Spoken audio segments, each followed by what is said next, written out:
Work permit హోల్డర్గా కెనడాలో land అయితే మీరు చేయాల్సిన టాప్ 5 థింగ్స్ ఏంటి?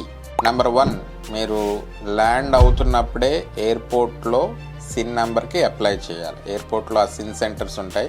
ఇన్ కేస్ సిన్ సెంటర్ కనుక ఎయిర్పోర్ట్లోకి లేకపోతే మీరు బయటకు వచ్చిన తర్వాత సర్వీస్ కెనడా సెంటర్కి వెళ్ళి ఎక్స్క్లూజివ్గా అపాయింట్మెంట్ తీసుకొని దెన్ మీరు సిన్ నెంబర్ అప్లై చేయాలి. నెంబర్ 2, వెంటనే ఫోన్ నెంబర్ అప్లై చేయాలి. ఇక్కడ చాలా మంది టెలికాం ప్రొవైడర్స్ ఉన్నారు. సో మీ వర్క్ పర్మిట్ కాపీ చూపెట్టగానే మీకు ఫోన్ నెంబర్ ఇష్యూ చేస్తారు. రాజర్స్, బెల్, ఇలా చాలా ప్రొవైడర్స్ ఉన్నారు. నెంబర్ 3, ఫోన్ నెంబర్ వచ్చిన తర్వాత మీరు వెంటనే బ్యాంక్ అకౌంట్ ఓపెన్ చేయాలి. ఆ బ్యాంక్ అకౌంట్ ఓపెన్ చేసే ప్రక్రియలో మీరు జనరల్గా ప్రీ అప్రూవ్డ్ క్రెడిట్ కార్డ్ కూడా వస్తుంది. సో మీరు ఎక్స్క్లూజివ్గా అడగాలి ఇన్ కేస్ ప్రీ అప్రూవ్డ్ రాకపోతే.